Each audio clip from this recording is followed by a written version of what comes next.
Oi, pessoal, bom dia, tudo bem? Elga aqui falando. Hoje eu vim resolver com vocês a AP3 de Matemática Básica do CEDERJ do semestre passado. A primeira questão é o seguinte: simplifique a expressão abaixo.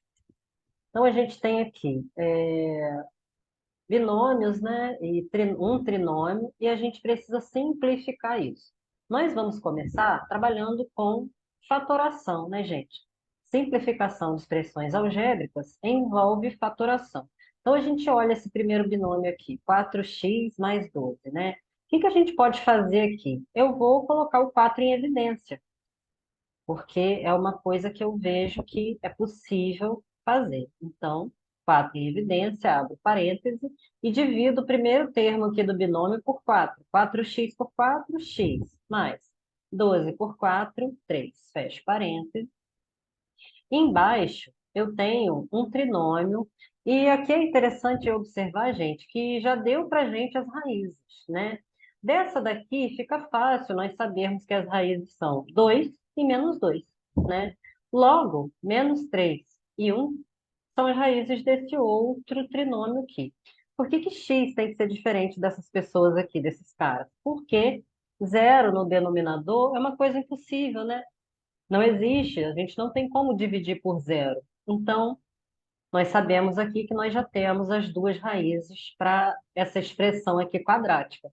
E como é que a gente fatora qualquer polinômio, né, gente? A gente vai multiplicar o a, que é sempre o coeficiente do maior grau do x, a que multiplica x menos a primeira raiz, que multiplica x menos a segunda raiz. E assim vai. Aqui para nós, sendo binômio, a gente vai ficar com a que multiplica x menos x', que multiplica x menos x duas linhas, porque só temos duas raízes. Então, isso aqui é um modelo de fatoração de polinômio. Nesse caso aqui, um polinômio que tem grau 2, tá bom? Então, agora vamos representar ele aqui. Bom, o A vale 1, então eu não preciso colocar. Eu vou colocar só x menos a primeira raiz, que é menos 3. Bom, se é menos menos 3, né, gente? Fica mais 3, que multiplica a segunda raiz, que é 1. Então, x menos 1.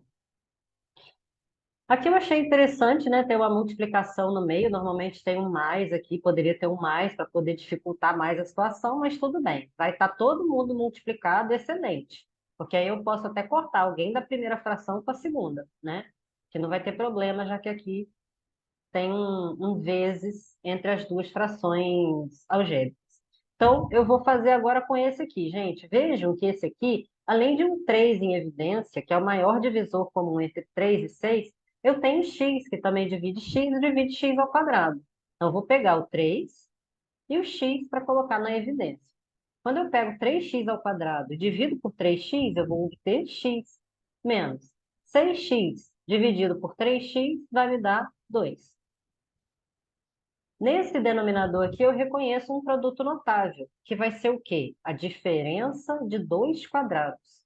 Então, aqui eu vou ter uma pessoa ao quadrado que dá x ao quadrado, essa pessoa é x. Uma pessoa, um número ao quadrado que dá 4, depois que eu elevo ao quadrado, é o 2. Então, eu tenho aqui o produto da soma de x mais 2 pela diferença x menos 2. E aí vai me dar isso aqui, ó. Vejam só, quadrado do primeiro está aqui, menos quadrado do segundo está aqui. Aqui, gente, para poder colocar em evidência, eu vou achar o MDC, né, entre os números, e a letra, a incógnita, eu vou pegar sempre a de menor expoente. Por quê? Porque o menor expoente divide ele e divide o maior, tá bom? Então, é assim que eu faço. Se vocês ficarem com dificuldade de dividir, gente, separa do ladinho aí, faz assim. Por exemplo, quando eu coloquei o 3x em evidência aqui, primeiro eu tinha que pegar aqui 3x ao quadrado e dividir por ele. Então, eu vou pegar aqui, ó, 3x ao quadrado. Se eu tenho dificuldade, eu ainda desmembro ainda, que x ao quadrado é x vezes x, né? Dividido por 3x. Eu vejo que eu consigo fazer isso aqui, ó.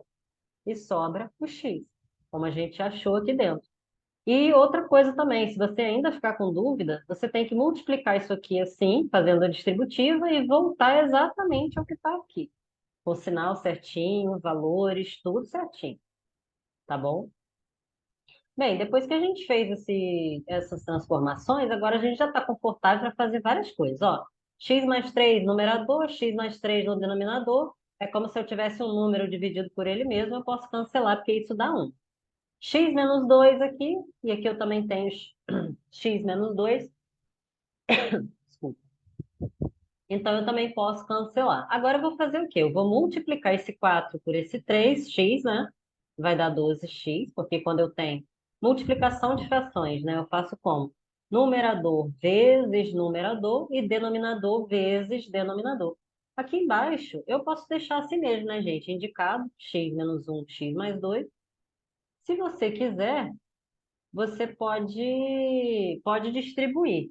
Mas essa resposta aqui, ela vai estar, na minha opinião pessoal, né, já satisfatória, tá bom? E aí, gente, uma coisa que eu digo a vocês, não temos gabarito, tá? Se você for distribuir aqui, gente, você vai ter que fazer assim, ó, x vezes mais 2, depois um menos um vezes x vezes 2, tá? Para mim, a gente, vamos fazer 12x dividido por um trinômio. Vai dar aqui, isso aqui vezes isso, vezes isso, vezes isso, vezes isso. X vezes x, x ao quadrado. X vezes mais 2x. Menos um vezes x, menos x.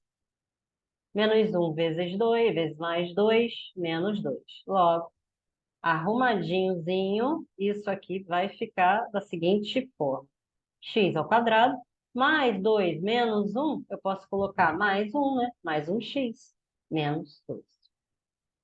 E essa daqui é a resposta que eu acredito que seja o gabarito, tá, gente? Então, sejam críticos aí, eu estou fazendo aqui, mas entendam que eu não tenho gabarito oficial. Tudo que eu resolvo aqui, eu gosto de resolver baseado nos gabaritos, baseada, né, nos gabaritos. Comecei a resolver agora umas questões de livro, mas vou focar mais no material do CEDERJ e eu sempre busco respeitar, fazer tudo de acordo com os gabaritos, tá bom? Questão 2. Essa questão é muito interessante, gente. Encontre todos os números inteiros que pertencem ao intervalo fechado entre 1, entre 1 e 2023 e que são múltiplos de 11. Interessante. Como é que eu posso pensar nisso aqui? Eu vou ter um intervalo entre 1 e 2023, só que só interessa para mim os múltiplos de 11. Então, é nesse pessoal que eu vou pensar. Que são múltiplos de 11, né, gente? Conjunto dos múltiplos de qualquer número, eu pego os naturais, multiplico por esse número, e eu vou ter esse conjunto de múltiplos. Sendo que o zero, né, é considerado natural, para a gente, no nosso material, é considerado. Então, 0 vezes 11, o primeiro múltiplo seria 11, só que ele não participa desse intervalo aqui. Então, eu vou fazer 11 vezes 1. 11 vezes 1, 11. 11 vezes 2, que é o segundo múltiplo de 11, 22. 3 vezes 11, 33. 44, 55. Bom, já deu para a gente observar aí um padrão. Vejam que quando a gente pega o conjunto dos múltiplos de um número, esses números variam de acordo com o número do qual a gente está pegando os múltiplos. Como? Esse aqui, se são múltiplos de 11, eles variam de 11 em 11. Se eu pegar 11 e somar com 11, eu vou obter 22. Se eu pegar 22 e somar 11, eu vou obter 33. E assim sucessivamente, gente. Onde que isso acontece? Numa progressão aritmética, numa PA famosinha. O que que a gente tem numa PA, né? A gente tem números que respeitam uma razão. Como que essa razão acontece? Toda vez que a gente soma essa razão a um número, vai me dar o próximo elemento. Então, se eu somo a raiz ao elemento 1, ao elemento A1, somando a razão vai dar o elemento A2. O elemento A2, somando a razão, vai dar o elemento A3. E assim sucessivamente. Então, já entendemos que isso aqui é uma PA. E que a razão dessa PA é o 11, porque eu estou falando em múltiplos de 11. Eu quero saber aqui, então, olha, eu já sei que entre 1 e 2023, o primeiro múltiplo é 11. Eu só vou trabalhar com os múltiplos aqui, porque eu quero saber a soma de todos os números inteiros que pertencem a esse intervalo e que são múltiplos de 11. Então, eu só quero a soma dos múltiplos de 11 entre 1 e 2023. Então, gente, eu preciso saber desse último elemento aqui. Como que eu vou descobrir que o último elemento é esse? Simples. Se eu quero saber qual é o último número, o maior número, entre 1 e 2023, que é múltiplo de 11, eu vou pegar o 2023, se for ele, vai dar divisão exata por 11, não vai? É isso que eu vou fazer. 2023 dividido por 11. Baixo 20, 1. 9. Baixo 2, aqui vai dar 8. 88 para 92, 4. Baixo 3, aqui eu só posso ter 3, né? Porque se eu botar o 4, já ultrapassa para 44. Então, aqui eu vou ter um resto 10. Então, gente, eu já descobri que até 2023 eu consigo ter entre o último múltiplo de 11 antes de 2023, eu tenho uma diferença de 10. Por quê? Porque isso aqui é o resto.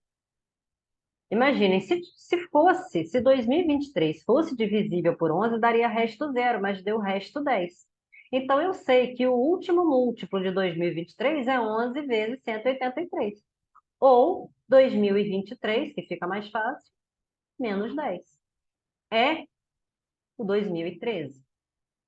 Então, aqui, ó, vem o número 2013. Podem fazer aí, multiplicar 11 por 183, que vocês vão ver que dá 2013. Mas eu achei mais fácil subtrair o resto, tá bom? Então, o que está acontecendo aqui, gente? Aqui eu tenho o termo 1, que é 1 vezes 11. A1. Esse é o termo A1. O termo A2 é 2 vezes 11. Isso aqui é a posição do número, e isso aqui é o número, é a razão. Posição do número vezes a razão. Ai, gente, estava demorando, né? Eu falo uma coisa e escrevo outra. Não seja essa pessoa na sua prova. Pensar uma coisa e escrever outra. Então, aqui, ó, posição 3 vezes 11, posição 4 vezes 11, posição 5 vezes 11. Aqui é quem vezes 11, gente? 2013 que vimos aqui, ó. É o 183 vezes 11. Isso quer dizer que essa posição aqui é a posição 183, ou seja, esse elemento é o elemento A183.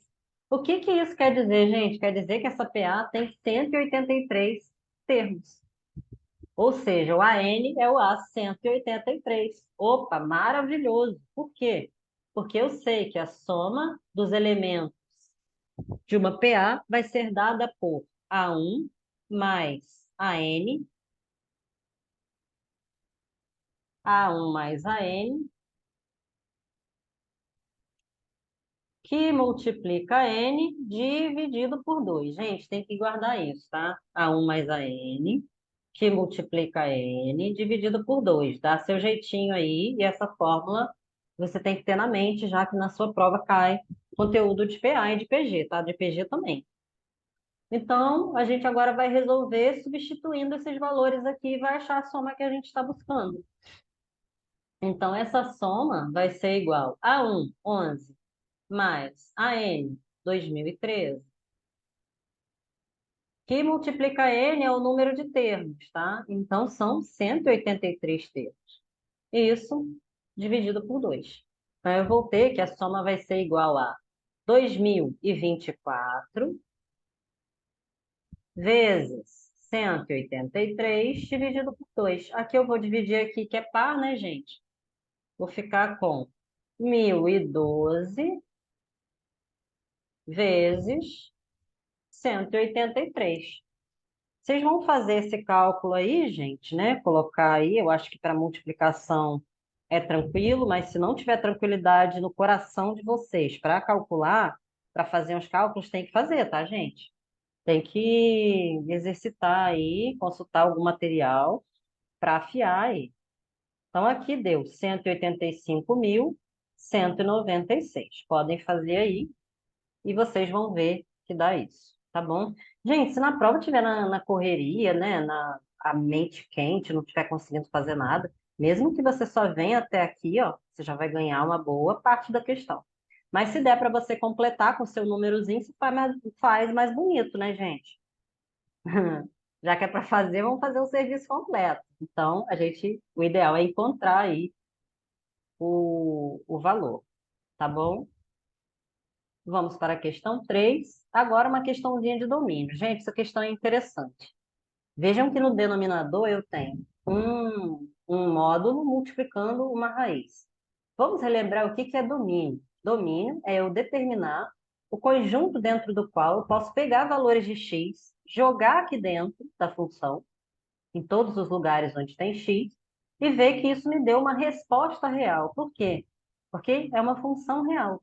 Então, a resposta que me der tem que ser um número real. Se eu jogo um número real aqui dentro, ele tem que me dar uma resposta real. Nesse numerador aqui, nós não temos problema nenhum. Você vê algum problema em algum valor de x ser jogado aqui dentro? Qualquer x pode ser elevado ao quadrado? Pode ser multiplicado por 2? Essa soma eu posso somar 1? Isso vai me dar um número real? Vai, show de bola, tranquilo. Agora, olha para esse denominador. Vamos supor que eu tenha zero no denominador. Essa é a restrição clássica de domínio. Denominador diferente de zero. Pega para a vida. Denominador diferente de zero. Isso aqui é muito importante, tá? Além do denominador diferente de zero, outra coisa que a gente tem que entender aqui é que dentro de um radical de índice par, como tem aqui, isso aqui é a raiz de 2, eu só consigo tirar raiz quadrada, raiz quarta, raiz sexta de zero ou de positivos. Eu consigo tirar raiz de menos 1 dentro dos reais? Não. Raiz de menos 1 é igual a i, que pertence aos complexos. Números complexos, eles não estão incluídos nos reais, tá, gente? Então, para radical de índice par. Radicando, quem é o radicando? É quem está lá dentro da raiz. Tem que ser o quê? Maior ou igual a zero. Sendo que, gente, nós temos que ser críticos e seletivos. Isso aqui está no denominador. Então, tem que ser diferente de zero. Logo, eu vou tirar esse igual daqui. Nessa situação, maior ou igual não vai resolver para mim. Nessa situação, eu só vou poder ter o quê? Radicando, vou até botar separado, maior que zero. Por quê? Porque está no denominador. Gente, eu fiz até uma coisa interessante aqui. Façam isso no exercício de vocês, né? Façam anotações, tá? E quando vocês forem olhar, ou façam esse exercício. Por quê? Porque isso ajuda a fixar na mente, né? Então, para determinar domínio, precisamos achar as restrições. Basicamente, as restrições que vamos achar aqui para gente no estudo de matemática básica são essas, tá? Então, para numerador, não me preocupo. Agora, para denominador, eu vou me preocupar. Então, eu vou pegar aqui o denominador e vou ter que dizer que ele é diferente de zero primeiro. Gente, bom, gente, se tem que ser diferente de zero, esse módulo aqui não pode dar zero e nem essa raiz, mas na raiz eu já vou tirar colocando maior. Então, no ser diferente de zero, eu só vou usar o módulo. Quando que o módulo é diferente de zero? Quando o que está lá dentro do módulo, que é o x menos 1, é diferente de zero. Então, isso aqui é a minha restrição 1. X menos 1 tem que ser diferente de zero. Logo, o x deve ser diferente de 1. Vamos fazer a segunda restrição, resolver ela, atender essa segunda restrição. Eu tenho que pegar o meu radicando e dizer que ele é maior que zero. Por que não pode ser igual? Porque ele está no denominador. Então, eu vou pegar só x mais 1 maior que zero. Então, o meu x vai ter que ser maior que menos 1. Logo, gente, se eu tenho que satisfazer duas coisas ao mesmo tempo, o que que isso quer dizer? Eu tenho que ter isso satisfeito e isso. Então, eu tenho que fazer a interseção. Gente, quem entender como é que é feita a interseção aqui, Sem colocar na reta, maravilhoso. Eu gosto de usar reta para fazer interseção, tá? Então, eu ponho na minha reta a restrição 1, a restrição 2 e a interseção entre as duas. Eu gosto de fazer assim. E, às vezes, muitas vezes, né, o CDERJ pede para colocar na reta a resposta. Aqui só pediu propriedade e intervalo, mas normalmente pede reta. Mas tudo bem, faz da forma que você sentir mais afinidade, né? Não necessariamente matemática é bem democrático. Existem várias formas de resolver.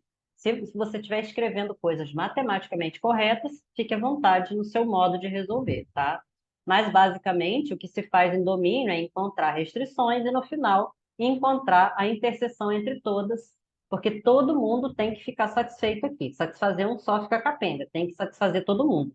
Isso, para matemática, quer dizer interseção.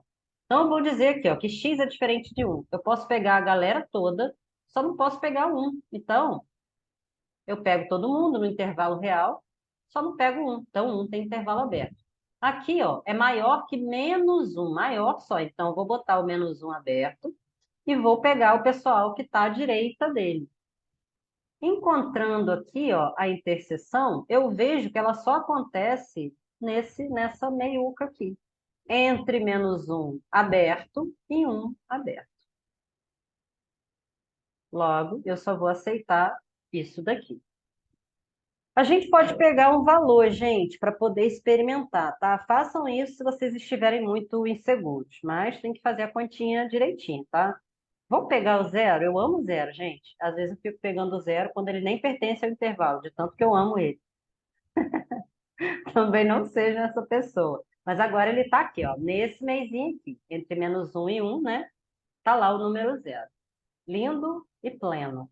Vamos pegar o zero aqui, vamos fazer quanto que dá f de zero? Experimentando? Vou escrever aqui, teste. Eu vou testar esse intervalo que eu achei. Então, eu vou botar lá zero ao quadrado mais 2 vezes zero mais 1. Já entendemos que isso aqui dá 1. Isso aqui, né? Embaixo. Módulo de zero menos 1 é módulo de menos 1. Módulo de menos 1. Multiplicando uma raizinha de x mais 1, que é 2, 0, que é 1. Oxe.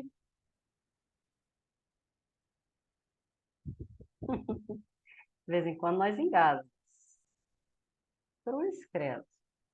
Gente, 0 mais 1, né? Raiz de 1. 1 sobre... Quanto que dá módulo de menos 1, gente? 1. E raiz de 1 vezes, né? Porque aqui, se não tem nada, tem 1 vezes. 1 vezes 1, 1. Então, isso aqui dá 1. O que que quer dizer, gente? Que eu joguei alguém do intervalo que eu peguei e me deu uma resposta real. Isso tá maneiro? Show de bola. Tá show. Se você quiser, você pode testar aí também outro número, sei lá, 0,5, meio, né? Meio, menos meio, né? E você pode fazer o seu teste aí com o seu cálculo. Mas, para mim, aqui já está satisfatório. Ou você pode, perdão,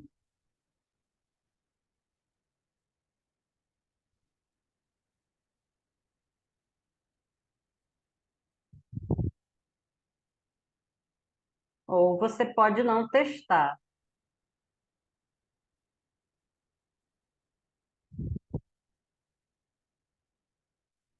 Pensei que tinha parado de gravar, mas não parou, não. Que minha bateria estava querendo cair aqui. Então, continuando aqui, gente, agora nós vamos colocar o valor do domínio, porque eu já sei quem é o meu dom F.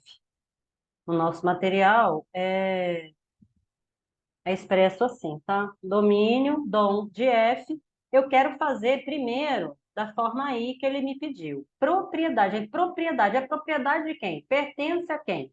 Esta propriedade. O xizinho pertence aos reais, ao R. A gente trabalha muito com esse R. Então, x pertence aos reais. Tal que, quem é esse intervalo aqui? X está entre. Gente, eu tenho outro pedacinho aqui, né? Agora que eu fui ver. Como que tem hora que o cérebro da gente trola a gente, né? Então, aqui ficou melhor ainda. Eu posso pegar 3, posso pegar 4, posso pegar 2, posso pegar qualquer número daqui que eu queira para poder fazer essa continha aqui, tá bom? Pega aí e faça o seu teste. Se der alguma coisa errada, você vem comentar aqui para mim, tá? Senão a gente fica aqui eternamente. Logo, tá o quê? X está entre -1 aberto e 1 aberto, ou x é maior que 1. Esse é todo o intervalo escrito, como aqui pediu, por propriedade. Agora vamos escrever esse intervalo por intervalo, né? Intervalo é o quê, gente? Intervalo é quando eu boto só os extremos, né? Eu uso parêntese para poder indicar intervalo aberto e colchete para indicar intervalo fechado. Então, aqui o dom de F vai ser uma união de dois conjuntos, ó. Aberto no -1, aberto no 1, união, aberto no 1, até mais infinito. Então, essas são as respostas que a questão pediu. Desculpa aqui, viu, gente? Deixa eu dar uma olhadinha aqui nas minhas anotações se tinha dado. Acho que deu isso mesmo. Eu já resolvi essa provinha aí algumas vezes. Inclusive, uma coisa legal para comentar com vocês aqui. Antes eu tinha escrito assim, coloquei esse intervalo aqui, ó. Não, coloquei o intervalo -1 até mais infinito, menos o 1. Eu não sei se essa notação de intervalo está correta. Digo a vocês que não sei, então acho mais seguro, mais correto. Essa daqui eu tenho certeza que está correta. A união desses dois conjuntos. Estão entendendo o que estou falando? De outra vez eu já escrevi assim, ó, -1 até mais infinito, retirando o elemento 1. Eu não sei se isso aqui está correto matematicamente falando, não tenho certeza. Então, eu não vou usar. Eu vou usar o que eu tenho certeza que é isso aqui. Isso aqui eu sei que está correto. Tá bom? Indo para a questãozinha 4. Gente, que questãozinha chata, Jesus. Ui, que questão chata, que só usa Pitágoras e cosseno. Mas tudo bem, gente, faz parte, né? Nem tudo na matemática é festa. Até ela tem coisas chatas, né? Assim, pasme. Não é só história que é um saco, às vezes a matemática também é. Mas na história não salva nada. Ops, desculpa quem gosta, gente. Odeio desde sempre na vida. Mas enfim, aqui. Temos aqui um esqueminha, um desenho. Considere os dois triângulos retângulos adjacentes. Eu tenho um triângulo retângulo aqui e um triângulo retângulo aqui. Por que que eles são adjacentes? Porque eu tenho um lado que é comum aos dois. Isso é ser adjacente. Esse lado mede x, como sabemos aqui. Determinar o valor de x, y e z. Gente, vejam que x é um dos valores desse triângulo grande aqui, ó, que a gente chama de um triângulo pitagórico resolvido. Pitagórico mais 90, triângulo retângulo, tá, gente? Triângulo retângulo já resolvido, cujo, cujos lados são 3, 4 e 5. Mas você pode ir lá, bonitinho, fazer seu pitagorinha aqui, Brad Pitt, o teorema do Brad Pitt, fazer lá, 5 ao quadrado igual a x ao quadrado mais 4 ao quadrado. Você vai encontrar, como já é esperado, que o x vale 3, tá? Aí, eu, numa prova, não faria. Eu já colocaria que x igual a 3, triângulo pitagórico resolvido. Já colocaria. Agora, aqui, ó, a gente vai ter que ver que y é um lado desse triângulo aqui do lado, do triângulo da direita, e o z também. Vamos entender aqui, gente. Eu já tenho x e eu tenho um cosseno de θ. Óbvio que eu vou usar essas informações. O x que eu já encontrei, que vale 3, e o cosseno de θ. Quem é 3 em relação a θ? Em relação a esse triângulo? Olha 3 lá na frente do 90 graus. Quem fica na frente do 90 graus num triângulo retângulo é a hipotenusa. Então, isso aqui é a hipotenusa, que é esse lado comum aos dois triângulos. Para o triângulo da direita, ele é a hipotenusa, tá? Então, eu tenho cosseno e hipotenusa. Gente, temos que ter na mente que cosseno é igual a cateto adjacente sobre hipotenusa. E seno, cateto oposto sobre cateto adjacente. E tangente, que é seno sobre cosseno, que fica oposto sobre adjacente. Isso daqui temos que levar para todo sempre, amém, para toda a vida, para resolver qualquer prova. Então, vamos fazer o seguinte, vamos trabalhar com cosseno. Cosseno de θ. Vamos ver se vai resolver meu problema. Cateto adjacente, gente. Olha quem é o cateto adjacente. Ó. Gente, cateto adjacente ajuda a formar. Cateto oposto fica lá na frente. Então, o cateto oposto a θ é o Z e o cateto adjacente é o Y. Então, cateto adjacente sobre hipotenusa, que eu já sei que vale 3. Então, vai ficar assim, 0,91 igual a y sobre 3. Você vai fazer aqui, ó, sua continha bonitinha, vai multiplicar, eu acho que isso vai dar 2,28, 2,73, nada a ver, gente. 2,73. Não temos unidades aqui, centímetro, metro, não tem nada, então a gente deixa vazio, deixa sem unidade mesmo, tá? Porque os valores estão todos demonstrados aqui sem unidade.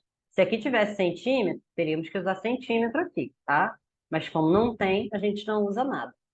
Agora, gente, eu fiquei aqui, ó, eu já tenho esse triângulo aqui, eu tenho x, tenho y e preciso dizer, vou aplicar o Brad Pitt de novo, porque eu não tenho seno de θ, né? Se eu tivesse seno, eu faria com seno, mas vai ficar uma continha meio enjoadinha aqui, porque veremos que aqui, ó, nesse triângulo aqui, x ao quadrado, que é a hipotenusa, 3 ao quadrado, vai ser igual a y ao quadrado, que é 2,73 ao quadrado, mais z ao quadrado, que é quem a gente está procurando. Logo, z ao quadrado vai ser igual a 9 menos 2,73 ao quadrado. Gente, fiz as continhas aqui na mão e isso dá 7,4529. Fiz as minhas continhas aqui na mão e essa diferença entre esses dois números aqui vai dar 1,5471. Podem confirmar aí. Aí, gente, eu já deixaria isso daqui, tá? Eu não vou mexer com isso aqui. Para de prova, na hora disso, de esquentar a mufa, a cabeça com isso. Mas, se você for dos corajosos aí, você vai e experimenta valores, tá bom?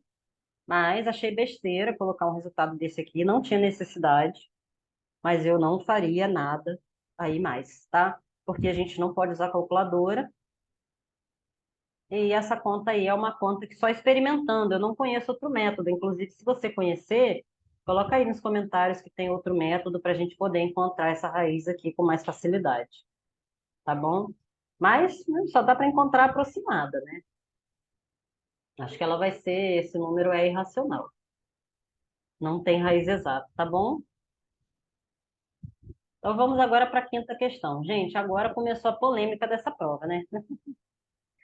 Funções é uma das matérias que eu mais amo e que é mais usada, assim, é muito utilizada em tudo, tem pré-cálculo, tem cálculo um, enfim, pegar para a vida também, tem que estar bem afiado nisso aqui, tá? Então, a gente tem aqui um texto, né, representando aqui pontos, as coordenadas desses pontos, falando de duas funções, função f e função g.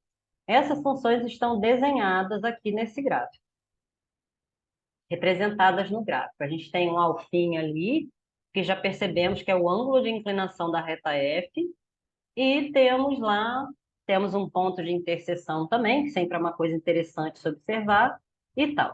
Então, queremos, determine a expressão da função F. Gente, tem como fazer por sisteminha? Tem. Eu, particularmente, não gosto, tá? Porque eu acho muito mais fácil fazer que A é igual a variação taxa de variação, ΔY sobre ΔX. E o que é ΔY sobre ΔX? É um Y2, que é um Y maior, menos um Y1, que é um Y menor, sobre um X2 menos X1. Quando eu digo menor e maior, gente, é o que está mais à esquerda, é sempre menor, tá? Porque a gente, na reta numérica, do X, né, do horizontal, a gente vem com os números aumentando da esquerda para a direita. Os pontos serão a mesma coisa, né? E no caso de uma reta decrescente, quando a gente vai para frente, os pontos são menores. O ponto x é maior, mas a, a função é menor, né? Ela vai diminuindo. X aumenta e o y diminui. E quando é crescente, o x aumenta e o y aumenta também, né? Isso aqui é uma observação. Mas, enfim, para saber qual é o x1 e o x2 relacionado à reta f, por exemplo, que é a que a gente está trabalhando, aqui, ó, é o primeiro ponto, é o A. Por quê? Porque o A está à esquerda do B. Então, aqui, nas coordenadas de A, eu vou ter x1, y1, para achar o coeficiente angular de A. Ah, gente, em primeiro lugar, né, se são duas retas, a expressão dessas duas retas é a seguinte: y igual a x mais b. Sem isso aqui, não se resolve nada, tá? É com isso, é com essa ideia que eu vou trabalhar. Isso aqui é o CA, que é o coeficiente angular. Isso aqui é o coeficiente linear. O coeficiente linear, gente, é o ponto onde a função corta o eixo y, tá? Vamos comentar isso mais para frente aqui. E o coeficiente angular é a taxa de variação, ou seja, a variação de y dividida pela variação de x, tá? É como varia esse ângulo, esse coeficiente angular. Que, na verdade, ele também é dado pela tangente desse ângulo aqui, tá? E aí a gente vai fazer... Aqui eu já determinei o x1, o x1 e y1. Aqui é o x2 e y2. E já sabemos, gente, que todo par ordenado, né, ele é dado na ordem. X, y, x, y. Então, aqui, ó, x1 é menos 6. Então, eu vou botar aqui menos 6, y1 é menos 7. A questão dele. O B, aqui eu também poderia entender, né, gente, pelo gráfico aqui, mas tem que dar, tá? O mais certo é isso, porque às vezes a nossa vista engana. Por exemplo, esse pontinho aqui, ó, ele não está no ponto 2, isso até me deu uma dúvida. Ele está antes do ponto menos 2, tá? Ele não está no menos 2, o risquinho do menos 2 está aqui no gráfico. Então tem que prestar bastante atenção nesses detalhes, né? São muito importantes para resolver a questão. O ponto B é o ponto 03, gente. É exatamente o ponto onde a reta corta o eixo Y. Por quê? Porque andou 0 em X, só andou em Y. Isso aqui é o B, é o coeficiente linear. Toda função afim vai ter um B que vai ser dado no ponto 0B. Porque anda nada no X e anda B no Y. Ou seja, corta o eixo Y, tá? Então, esse daqui eu já sei que esse daqui, ó, tá no 3 certinho, tá, gente? Até tem aqui, dando pra gente que é 0,3. Então, já sabemos que B de F é igual a 3, é o Bzinho de F. Agora, nós vamos achar o Azinho de F. É o coeficiente angular da reta F. Eu vou fazer aqui, ó, x2, não, y2, que vale quanto? 3. Menos y1, que vale quanto? Menos 7. Não pode esquecer do parêntese aqui. Sobre x2, que vale 0, menos x1, que vale menos 6. Logo, o coeficiente angular de f vai dar 10 sobre 6. 3 mais 10 sobre 0 mais 6. Isso aqui eu posso simplificar por 2. Vou ficar com 5 terços, vai ficar mais bonitinho. Bom, se eu já tenho A de f, já tenho B de f, eu já tenho f de x. F de x que é igual a y, né? Y é igual a f de x, que vai ser igual a quem? AX mais B. E quanto que vale A? 5 terços x mais B. E quanto que vale B? 3. Já tenho a minha f de x. Agora eu vou fazer a mesma coisa para achar a g de x, porque pediu aqui, ó. Essa daqui é a questão 5. Resposta 5 está aqui. Questão 6, fazer o mesmo cálculo. Agora eu vou ter aqui, ó, o D é o primeiro ponto, é o ponto que está mais à esquerda, que é o menos 0, menos 7, 0. E o C é quem? Não, troquei aqui, né? Não troca não, gente. Se trocar, dá tudo errado. Tem que fazer certo, botar certinho. Ponto D vale menos 9, 1. E o ponto C, aqui é x1, y1. É esse aqui, x1, y1. E o x2, y2, agora para o caso da reta G, ele vai ser as coordenadas do ponto C, -7, 0, tá? -7, vejam que é a raiz da função g, né? Porque é onde o gráfico da função g corta o eixo x. Agora, temos como saber que valor é esse aqui? Não. Então, nós vamos ter que fazer diferente esse cálculo, tá? Porque aqui eu não tenho o b conhecido, não. Aqui eu tinha. Porque aqui eu tenho o ponto 0,3, que é o ponto 0b. Aqui eu não tenho esse ponto 0 alguém, tá? Não tenho. Então, vou ter que calcular de outra forma. Então, vou calcular aqui o Azinho de G. A de G é igual a ΔY sobre ΔX, para não perder o A. Y2 menos Y1 sobre X2 menos X1. Isso aqui é igual. Vamos fazer a conta. Vamos colocar os valores. Ó, 2 aqui, ó. 2 primeiro. 0 menos 1. Tá aqui. 0 menos 1 sobre. X2 é menos 7. X1 é menos 9. Então, menos 7. Menos 9, mais 9.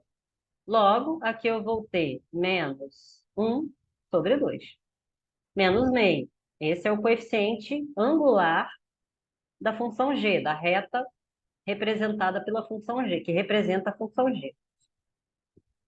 Agora, gente, para poder achar o coeficiente linear de g, o que que eu vou fazer? Eu vou pegar um ponto qualquer, ou ponto C ou ponto D, tá? Eu vou pegar o ponto C porque ele tem um zero. Zero é meu amor, gente. Zero facilita tudo na vida, tá? Então, -7, 0 é o pontinho C. Eu vou pegar ele para poder fazer esse cálculo aqui de quem é o coeficiente linear. Por quê, gente? Se eu tenho aqui x e y e eu tenho a de g, eu acho b. Por quê? Porque y é igual a x mais b. Vou pegar para a vida. Então, y aqui, ó, y vale zero. Igual. A vale quanto? Menos meio. X vale quanto? Menos 7. Mais b, que é o coeficiente linear que eu quero encontrar.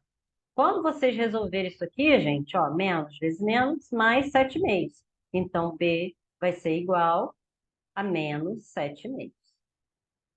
Logo, eu vou ficar com uma G de X. Essa daqui é a resposta da C, que vai ser igual a AX menos meio X, mais B, sendo que o B é negativo, menos 7 meios.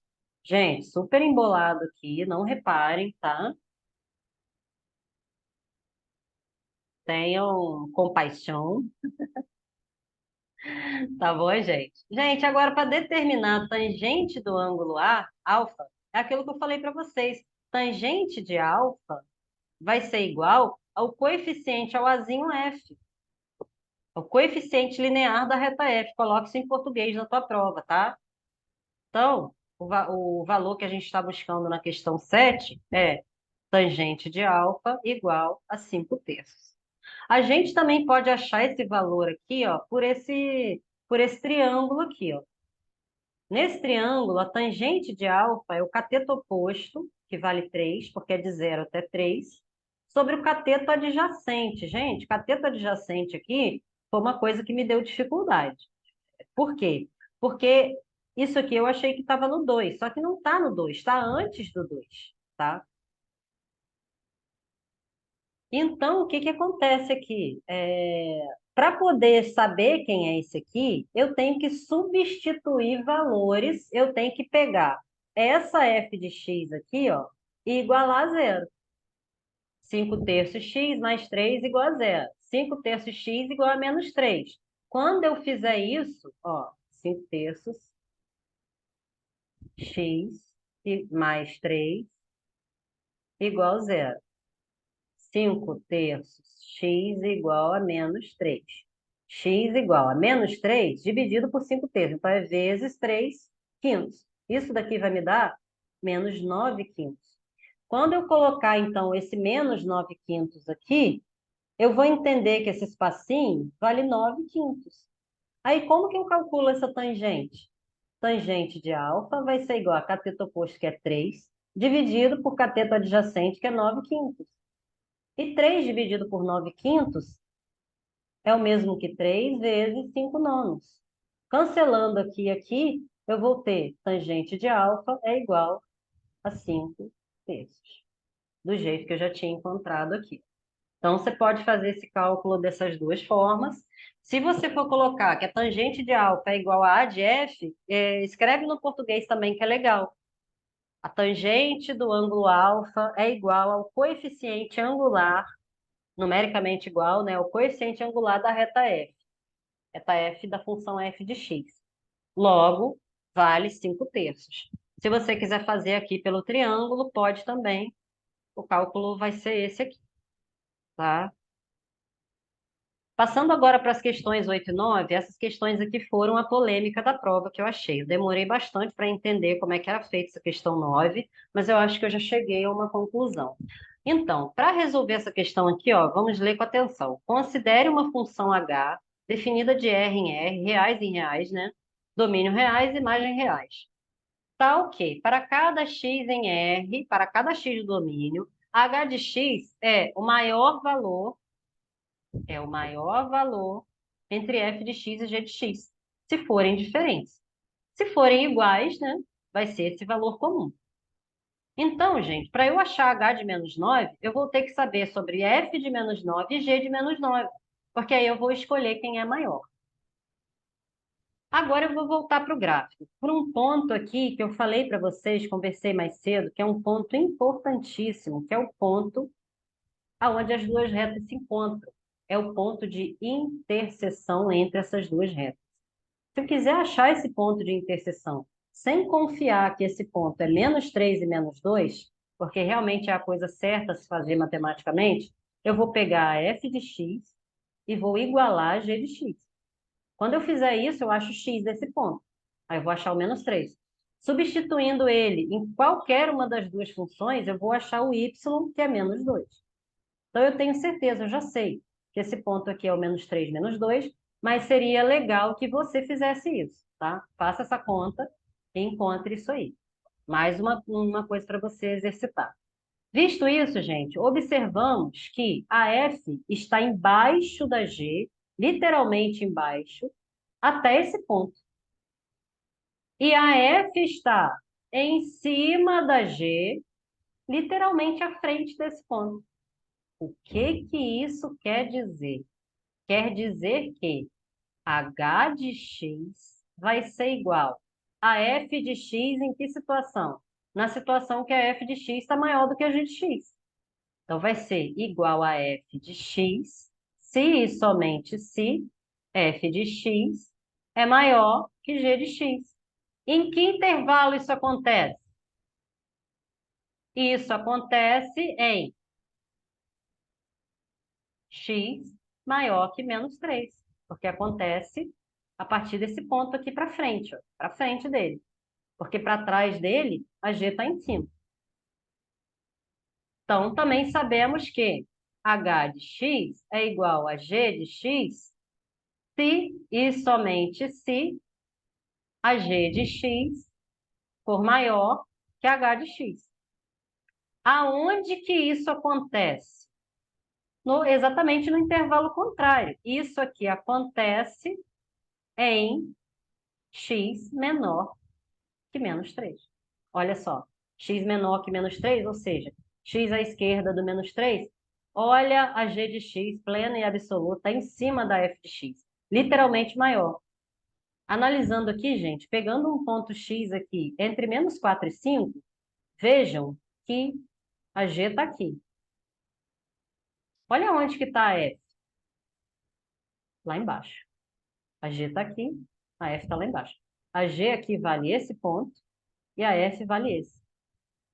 É isso que quer dizer ser maior ou ser menor, tá?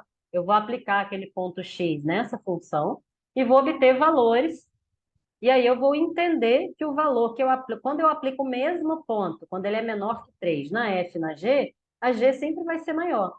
E quando eu aplico o mesmo ponto, desde que ele seja maior que -3 na f e na g, a f sempre vai vencer.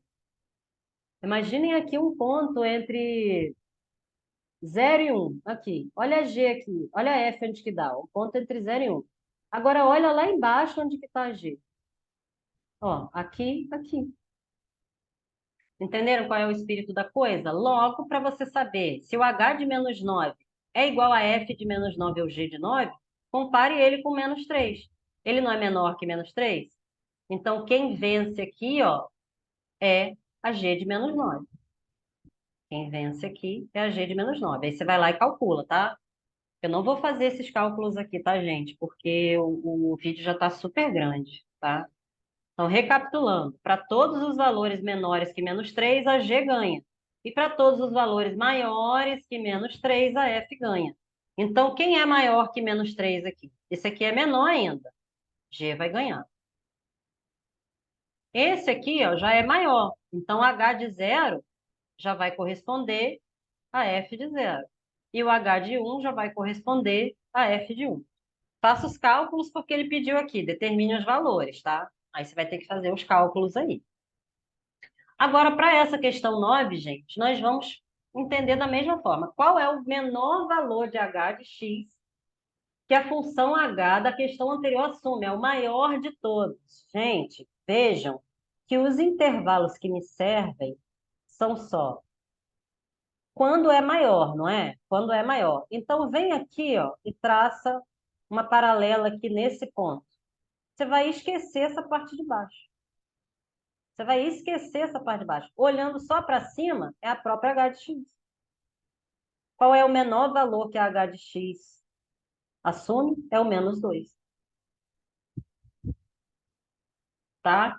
Porque o que que a gente faz? A gente não faz uma escolha entre f e g para determinar quem é h. Quando que f é maior? Quando o x é maior que menos um terço. E quando que g é maior? Quando que g ganha? Quando é menor que menos um terço, ou seja, só me importa essa parte de cima da função. Logo, qual é o menor valor que a função assume? Então, o valor da questão 9 é h de x igual a menos 2, porque é o h de menos 3. Esse é o menor valor que ela assume. Porque eu só considero essa função desse ponto para cima. Desse ponto para baixo, eu não vou escolher h nem f. Nesses pedaços delas, das funções aqui de baixo, eles não me importam para h de x. H de x é só esses dois pedaços de cima, que fica parecendo até um módulo, né? Uma função de módulo. Gente, foi isso, tá? Comenta aí se te ajudou. Se inscreve no canal aí para a gente trazer mais coisas legais para nós. Assiste os vídeos fazendo os exercícios, tá? Proponha debates aí, discussões, enfim, diga se eu estou te ajudando. Traga mais sugestões para fazer mais vídeos aqui, tá bom? E é isso. Espero que esteja te ajudando. Espero que as minhas explicações estejam aí minimamente claras e que elas contribuam com você, tá bom? Um beijo, gente. Obrigadão aí por assistir, por compartilhar também com alguém que esteja precisando, por comentar, tá bom? Beijo, beijo e até mais. É nóis.